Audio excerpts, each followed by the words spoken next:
الله والصلاة والسلام على رسول الله. إن الحمد لله نحمده ونستعينه ونستغفره ونؤمن به ونتوكل عليه ونعوذ بالله من شرور أنفسنا وسيئات أعمالنا. من يهده الله فلا مضل له ومن يضلله فلا هادي له. ونشهد أن لا إله إلا الله وحده لا شريك له ونشهد أن محمدا عبده ورسوله صلى الله عليه وعلى آله وأصحابه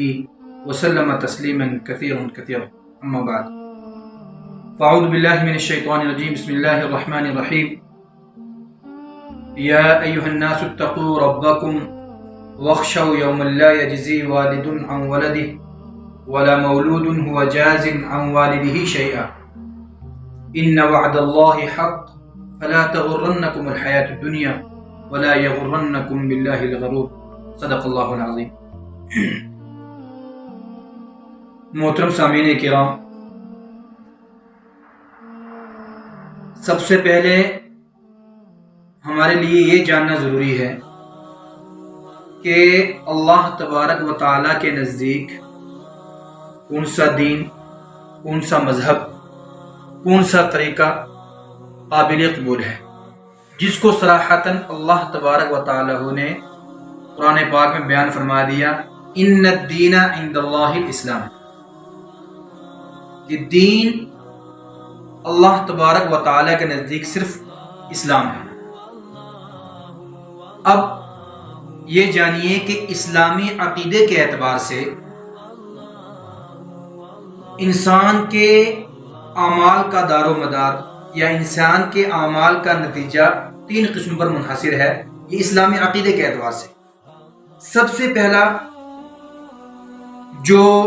نتیجہ ہے جس کو رب العالمین نے صاف طور پر ظاہر کر دیا، وہ یہ کہ ان اللہ لا یغفر ان یشرک بہ ویغفر ما دون ذلک لمن یشاء. ان اللہ لا یغفر ان یشرک بہ، کہ سب سے پہلا عمل جو انسان کا ہے، اگر وہ اللہ تبارک و تعالی کے ساتھ شرک کا ہے، چاہے وہ شرک الوہیت ہو یا شرک ربوبیت ہو یا شرک ان اوصاف میں ہو جو اوصاف مختص باللہ ہیں، جو اللہ تبارک و تعالی کے ساتھ اوصاف خاص ہیں، جن اوصاف کو کسی بندے کو، کسی ولی کو، کسی نبی کو نہیں دیے جا سکتے، ان اوصاف میں رب العالمین کا شرک کرے یا اس کی ربوبیت میں شرک کرے یا اس کی الوہیت میں شرک کرے، یہ تو صاف اور واضح اللہ تبارک نے بیان فرما دیا کہ لا یغفر ان یشرک بہ. یہ ایک قسم الگ ہو گئی. یہاں تک کہ وہ اگر اس نے شرک کیا ہے کسی بھی اعتبار سے اور سچی پکی توبہ کر لے تو وہ الگ بات ہے، لیکن اسی حالت میں مر گیا لا یغفر ان یشرک بہ. نمبر دو کہ جو مشیت علی اللہ، کہ وہ اعمال جس کے بارے میں اللہ تبارک و تعالیٰ نے فرمایا کہ میں چاہوں تو معاف کر دوں اور میں چاہوں تو اس کی سزا دوں، وہ اعمال انسان کے اعمال صالحہ جو اللہ تبارک و تعالیٰ نے جن اعمال صالحہ کرنے کو کہا ہے اور انسان نے نہیں کیے،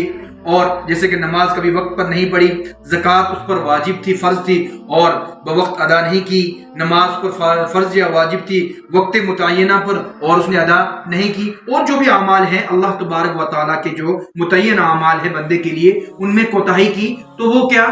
اللہ تبارک و تعالیٰ چاہے تو معاف فرما دے اور اگر وہ چاہے تو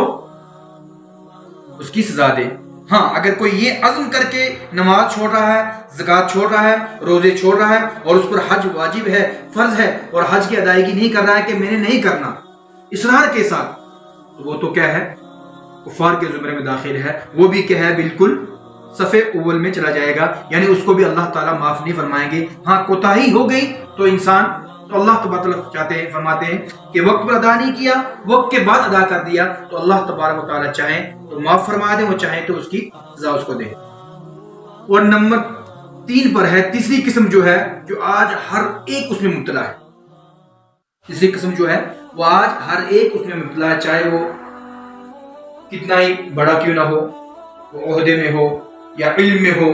یا مرتبے میں ہو یا کسی بھی اعتبار سے ہو، ہر ایک انسان آج اس میں مبتلا ہے اور اس کو بہت کم تر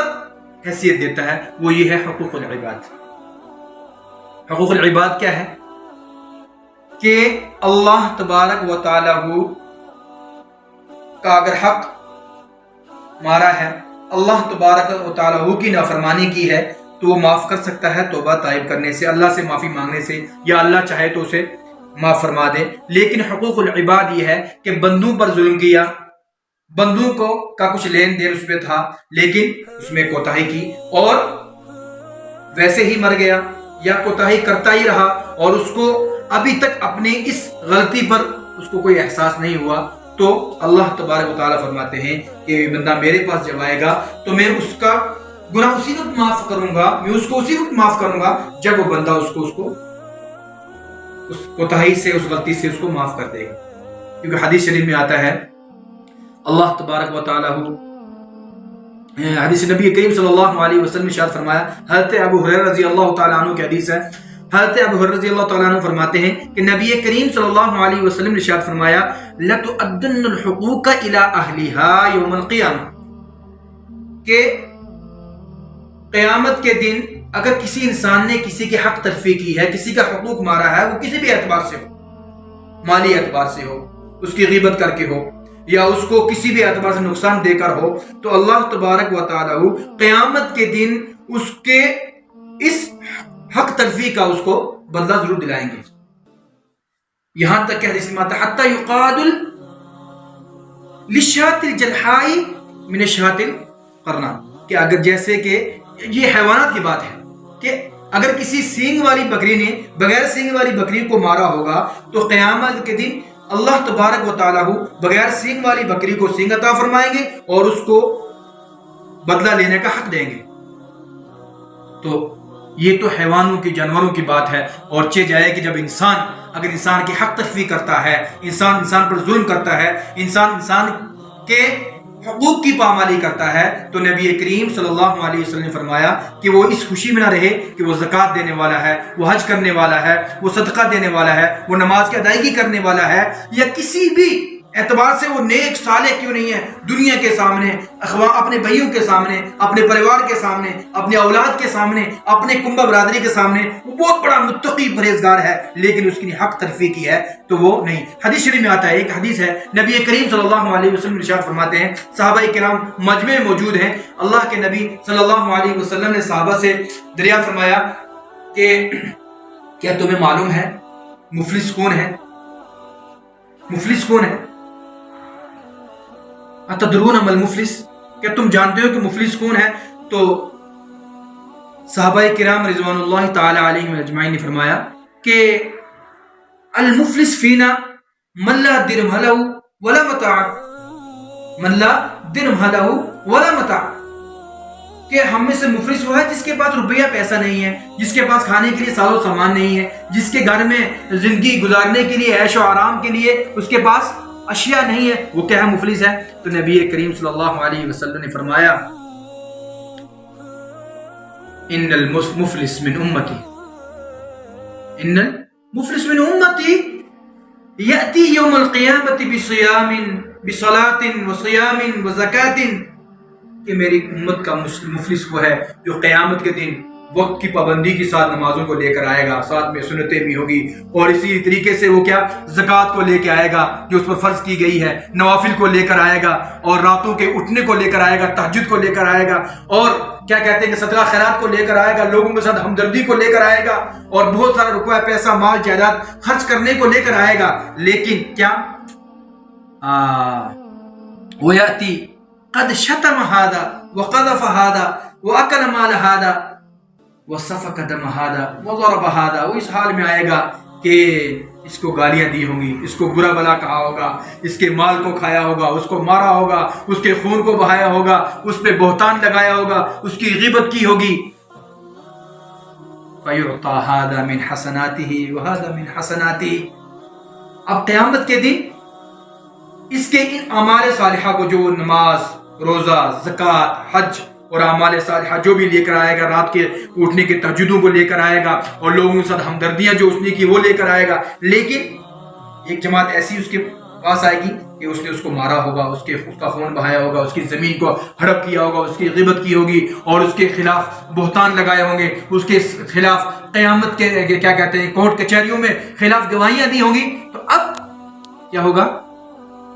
اللہ تبارک و تعالیٰ اس کی نمازوں کو, اس کی صدقات کو, اس کی زکوٰۃ کو, اس کی تہجدوں کو لے کر کیا کرے گا؟ ان لوگوں کو دے گا جن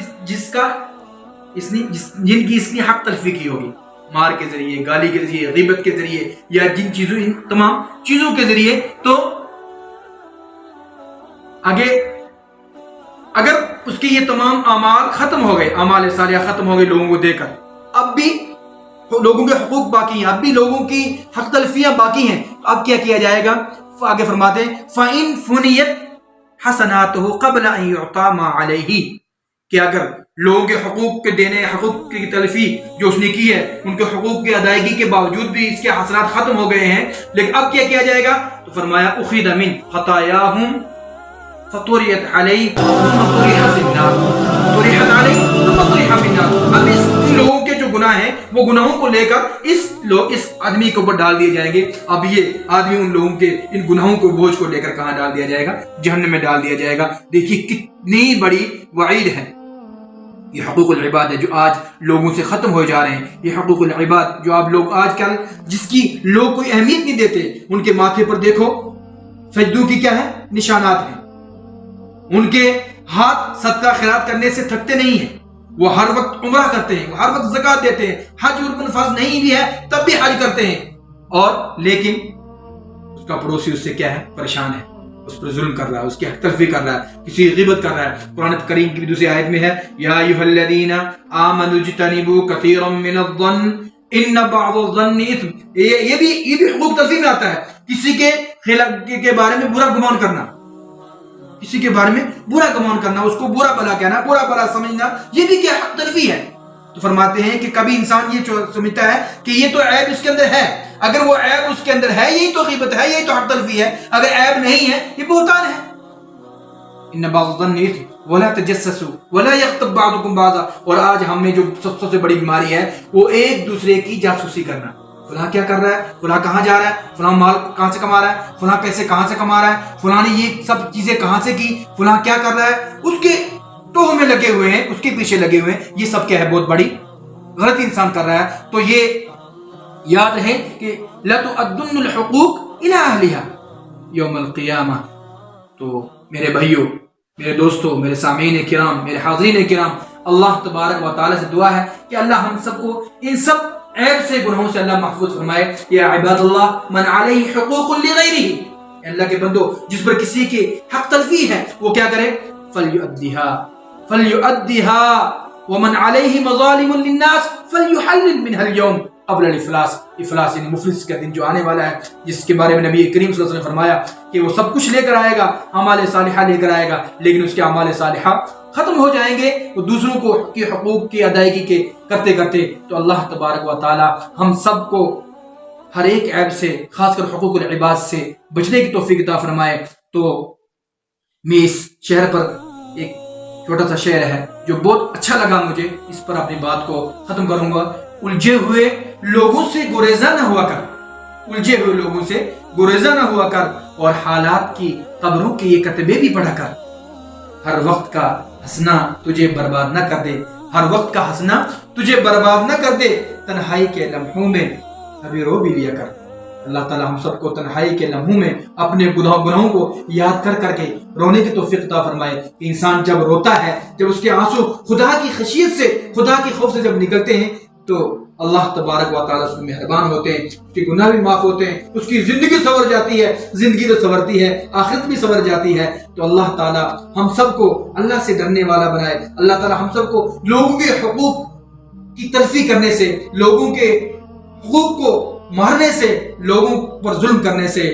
اللہ تعالیٰ ہم سب کی حفاظت فرمائے. وآخر دعوانا الحمدللہ رب العالمین.